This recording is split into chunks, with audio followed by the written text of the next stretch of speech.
Positives there with Keenan Foster had 4 returns for a 28-yard average. I do think this young man has the ability to pop one, start hitting the seams, and we got to sustain our blocks a little bit better up front. But special teams, the eyesore again was the punt return for a touchdown, and any time that a team can score on special teams, it lessens your chances to win the game. Defensively, I thought the defense came out and started playing extremely well. We held them to 0 first-quarter points. And then they were put in 3 tough positions. There was a fumble on the short side of the field that resulted in points. There was an interception that could have easily been avoided that turned into a huge play for Arizona where they got the ball at the 2-yard line, which turned into points. And then offense went 3 and out, and that's when the punt return happened. So you're looking at a 7-0 game that quickly avalanched into a 28-0 game. And then from that point, I felt the defense was on the field too long. That was evident by the time of possession, 36 minutes to 23, but not more evident in the fourth quarter. 12 minutes and 33 seconds, Arizona held the ball. So I think our defense, a little outmanned numbers-wise, really wore down at that point. And again, we cannot leave our defense on the field for that long of time, 36 minutes per game. The quarterback was very effective for them. I think he's an outstanding player. He had 3 touchdowns accumulated for 143 yards. But they ran the ball too efficiently on us again later in the game, even more so. We only gained 1 turnover. That was a fumble recovery by Pinckney, who's a young man I think I have high hopes for defensively. I know the coaches do. Plays with a lot of energy, had some outstanding hits at the end of the game. He'll get more playing time as we go. We had 2 sacks in the game, both by Alvin Jones. And, even though the score did not favor us, Alvin Jones had an outstanding game. It was really his first full game. If you remember, he missed half the Oklahoma game and half the Rice game. He had 16 tackles, 2 sacks, and a tackle for loss. And that's the type of production that we expect from Alvin week in, week out. And he came through on that. Offensively, again, there's a lot of things that need correcting. The inability to run the football. And we only had 9 carries by our running backs. That'll never happen again. We only had 14 attempts all around with a 1.2 per carry. So we're not running the ball efficiently. For the 3rd consecutive week, we lost a turnover battle. We lost a fumble that resulted in points. And we had, again, an interception on a screen that could have been easily thrown on the ground that resulted in points. Both those occurred when the game was still in the balance. It was 28-7. We had the ball inside the 50. And again, it snowballed the score. We were only 46% completion percentage from the quarterback position as a whole. Only 218 total yards. It's a 3rd straight week. We're under 250 yards. We can't keep going in that direction. Only 4.1 yards per play. And when you look at an offense's explosiveness, anything over 6 is good. Anything over 7 is explosive. Under 5 is unacceptable. We've been less than 4 for the year. Only 2 of 12 third down conversions. And again, multiple drops on third downs. We had 3. So for the 3rd consecutive week, we lost time of possession in a big way. This team is built on controlling the ball, time of possession, taking care of the football, being efficient on third downs, and number 1, running the football with efficiency to set up play action passes. So none of this is how we want to play offense here at UTEP. So I had to make the difficult decision to move on. I've changed coordinators. I've relieved Brent Pease of his duties of offensive coordinator. That will fall in the hands of Brian Natkin. And I will say this, there's not a more trusted member on my staff, a more trusted member that is loyal to this university and loyal to turning this thing around for the players' sake. We could not continue to head in that direction. I will say this, all of that falls on me, okay? But I felt it was necessary to make a change to move forward. There's a lot of season left.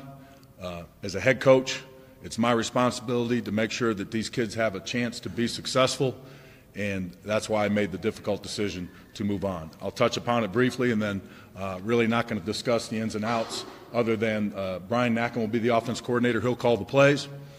Chuck Valise will work with the quarterbacks. And to take special teams off of Brian Natkin's plate, Don Yanowski, who is the assistant special teams coordinator, will be the full-time special teams coordinator. Don Yanowski's been a coordinator in Canada.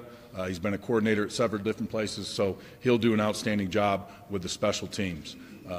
Brian will continue to work with the tight ends and wide receivers and get assisted help from throughout the staff on that. Okay, but I really felt there's too much talent at all positions to be as effective as we've been effective on offense, and there needed to be a change, and I had to make that difficult decision. Moving on to New Mexico State, I think this is an outstanding football team. I think they're well coached. I think Coach Martin does an outstanding job. This is a very experienced and talented offensive group. The quarterback seems like he's been playing against us for 4 years straight, because he has. Rogers, he's having a great year, 67% completion percentage, over 1,100 yards. He's got a long of 81 touchdowns, 10 touchdowns, 3 interceptions. This guy's playing outstanding football for him. You know what I think of Larry Rose? I think he will be the best running back that we face all year. I think this guy's shifty. I think he's got long speed. I think, he runs hard between the tackles. This is an outstanding running back. I got a lot of respect for him. He leads their team in rushing. He's also their second leading receiver. They have an explosive receiving core. These guys are experienced. Jaleel Scott, he's been their go-to guy this year. I can see why. He's got great size and length, 6'6", 215. He's making plays all over the field. He's their leading receiver, and he also has 4 touchdowns on the year. He's accounting for 100 yards a game himself. And then this Isaiah Lottie is a very competitive, explosive receiver. He leads them in big plays. He leads their team in touchdown with 4, and he has a long of 81, and he's also bringing in 65 yards receiving a game. Very solid offensive line. Their left tackle's probably going to be a future pro guy. Extremely huge, 6'7", 343, but he's got balance, and this guy's got pro-type ability. But the things that stand out to me on offense, they're averaging 477 yards per game. 6.1 per play, which I'd mentioned, over 6 is outstanding. But they've been great on third downs, close to 50% on third downs, and they've been great in the red zone, 86% red zone touchdowns. So very efficient. They're averaging 28.3 points per game. Where I think they've made the biggest jump is defensively. This is a very athletic, fast defense. Again, they're experienced. A lot of these linebackers that have been starting for them for 4 years are now seniors. And they use a lot of multiple fronts. They're never sitting in one spot. They're always movement. They're on the move. A lot of stunts, a lot of fire zones, a lot of twists. And these guys are really playing hard on defense and flying around to the football. It all starts with them. Dalton Harrington, he's a captain, 6'2", 230, senior linebacker. He leads their team in tackles. He leads their team in tackles for losses, sacks, and he's also got some good quarterback hits. You can see he's a leader on film. He's getting guys lined up. He's a relentless football player. I really like the way he plays. Terrell Hanks, I've always had a lot of respect for him. This guy can really fly. He's an outside linebacker, one of the fastest guys in their defense. He's their second leading tackler. This defensive end's been their splash player as far as up front. Number 11, Malik Demby. He rotates in there with some other guys, but he's second on the team in tackles for losses, second in sacks. He's got a fumble recovery, and he's also very active, third leading tackler. They have a safety, number 23, who leads their team in interceptions, fourth on their team in tackles. But also, I think they're going to gain back Jaden Wright. He's been out the initial part of the year. This is a guy that started against us every year. He's a big physical safety. He's a team captain for them. He was an all-conference player for them, and I would anticipate he's returning as well. Some things that stand out defensively, they're stopping the run extremely well. They're only giving up 3.8 per carry. And again, they have 9 sacks. They begin after the quarterback. They had 7 sacks versus Arizona State. They made Arizona State's offensive line look silly. Okay, they're very active in the backfield, and they have several tackles for losses. And much like their offense, they've been good on third downs. They're only giving up 34% success rate on third downs.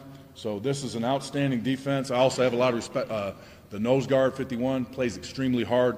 I think that they've really improved on that side of the ball drastically. Special teams, their punter average is 38.9, and they're only giving up 6 yards of return by the opponent. Punt return, they haven't had many chances, but the returner scares me. That's Rose. They got him back there, and he's a guy that has the ability to take it to the house at any time. Kickoff cover, opponents have been having 28 yards of return on them, and their kicker's solid. He's 10 to 16 touchbacks. Kickoff return, they've been averaging 14.5 yards, but they have, again, 2 explosive returners, Lottie, the receiver, and their backup running back, Huntley, who's also very good running back. They're 2 for 2 in field goals. They have had some snap issues on their field goals, and I'm sure they're trying to rectify that right now. So this is a rivalry game. I think this team right now, and I'm going to be very honest about it, the team that we're playing right now is probably a better team than we are right now, the way that we've been performing. We need to work our tails off to be a better team Saturday night. Any questions? In regards to the offensive coordinator change, is this something, not to get into personalities or anything, but is this something that is also intended to kind of shake things up a little bit? Well, we were just ineffective, and you can't sit there and do the same things with the same ineffectiveness and think that you're going to be okay.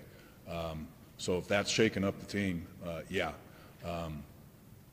Really what we needed was a spark to get ourselves going in the right direction. And again, as a head coach, it's not a fun decision because they're rested. We can't be sitting there at 23 minutes. We're giving up 5 to 6 possessions a game. And there's a lot of things that go into that. There's been mistakes, there's been drop balls, those type things. But again, the style of play that we want, I think Brian has a very sound understanding of that. He also understands these players, and he works not only with the offensive players, he works with the defensive players. If anybody has the best understanding of our personnel, it's Brian Natkin, because he works with all these guys on special teams. They have a lot of respect for him. They know what he's been through here as a player and as a coach.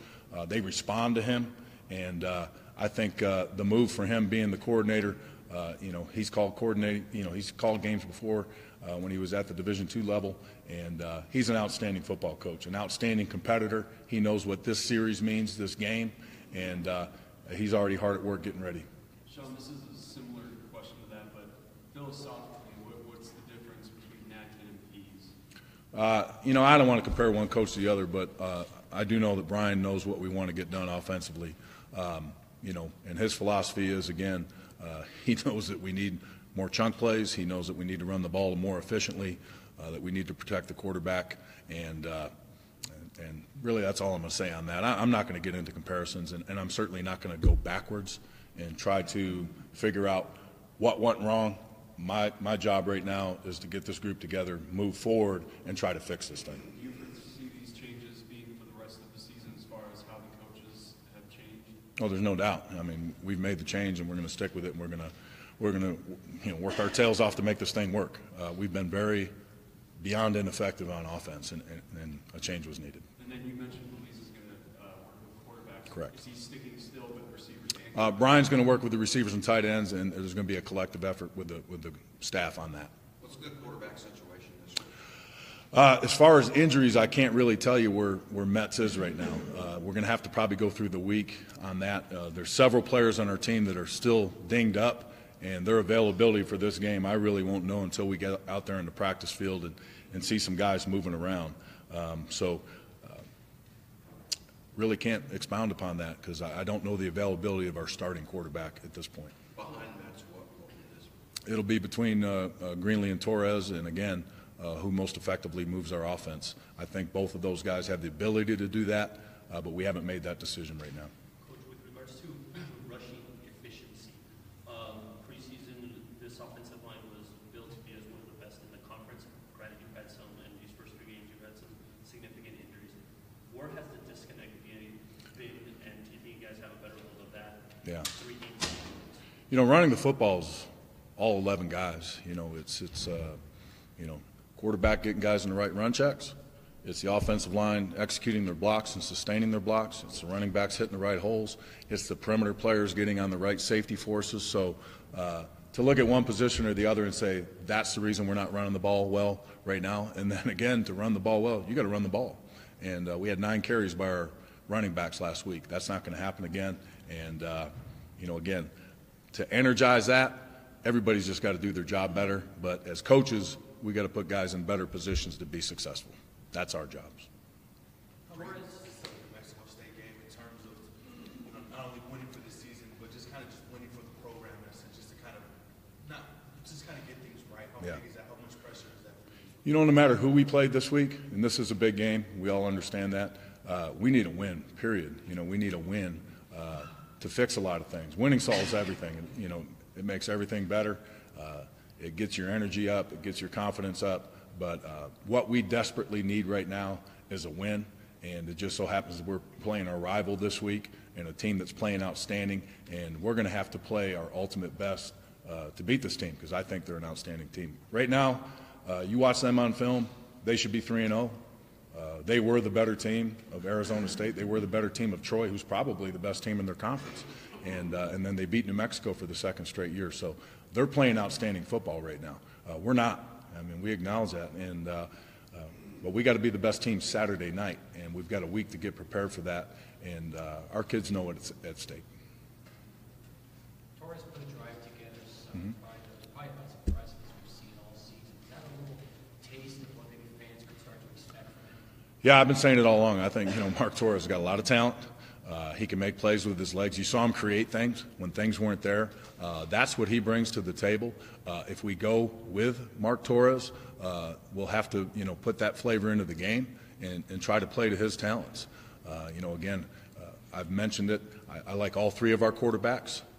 Ryan Metz is our starting quarterback, and if Ryan Metz is healthy, he'll be our quarterback not only for this game but for future games. But again, I don't know the availability of his health right now, and I don't think we'll know that maybe until late in the week. Sean, based on what you've seen and what we've seen, what's holding you back from naming Torres behind Metz the guy over Greenlee right now? Well, again, there's been a lot of changes going on this week, and we got to focus in on that and get the right game plan in place. But there's also practice. We got to go through practice, and we have an idea of what we would probably do if we don't have Ryan Metz, but right now I'm not going to reveal that, and I don't think we're in a position to do that. We've got more. I guess I got to say I've got more on my plate to worry about that than announcing who the starting quarterback is. NMC's offense has evolved to different levels over the past 4 years. What's your biggest concern?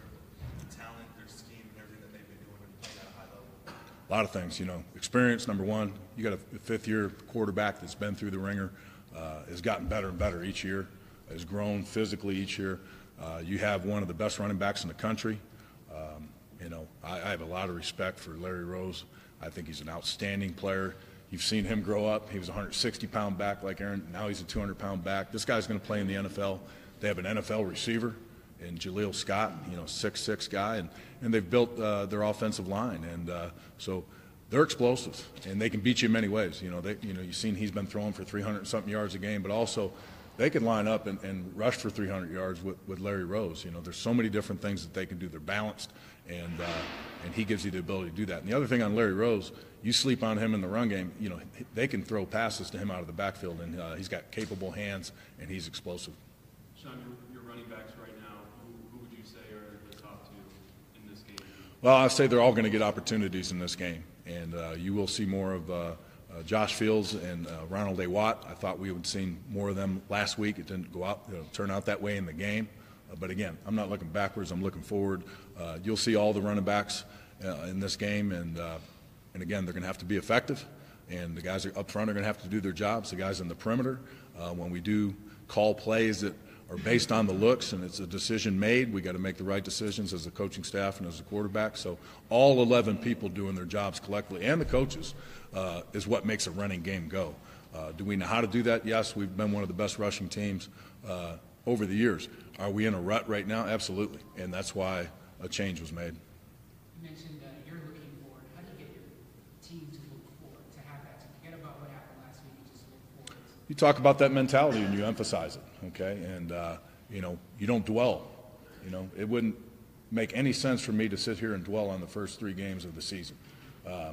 That's not going to help their confidence. What's going to help their confidence is show them that we have a plan in place, show them that we're going to try to get them in the right positions to be successful, let those guys have some fun, you know what I mean? Me standing there yelling and screaming and throwing tirades and doing that ain't what's going to work right now. Showing these guys that we care about them, showing that we are committed to helping turn the season around, that we're committed to making the necessary changes to do that, that's what we need to do. In the New Mexico State game on Saturday, they trailed 13-3 to Troy. What did you notice, or what did you see that they did differently to score 21 points? They just stick with their system, and they knew that they're built to come back. They have the ability to throw the ball. Their players kept playing hard. They believed in themselves. They're playing with confidence right now. They're playing fast. They're playing hard, and again, I can't say enough about New Mexico State. I think they're an outstanding football team. Anybody got anything else? All right, thanks, guys.